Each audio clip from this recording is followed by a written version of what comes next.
लाइक share और subscribe करो। और ये गाना राहुल राजधानी मुरैठा। अगर आप भी चाहते राहुल स्टूडियो दरभंगा की वीडियो आप सबसे पहले आप तक पहुंचे तो मेरा चैनल को सब्सक्राइब करना न भूलें। राहुल राजधानी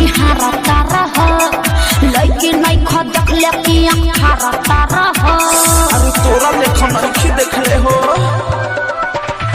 घूर घूर के ऐसे पानी हारता रहो लड़की नहीं खा देखले कि हारता रहो रूपा हमार काया टच करता सुना ना उठा मलिया से कैमरामैन समझे उठा मलिया से वो हनिया तो हर मैच करता उठा मलिया से वो हनिया तो हर मैच करता Maa Saraswati tent house station road Muraitha. Proprietor Ganesh Thakur. Mobile number 9570868553।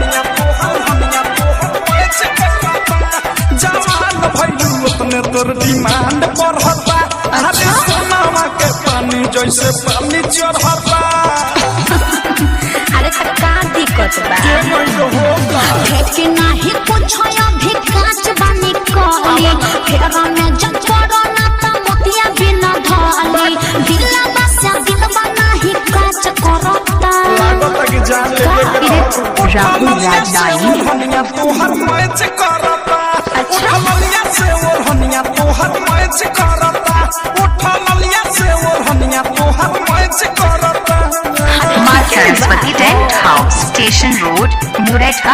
Proprietor Ganesh ठाकुर।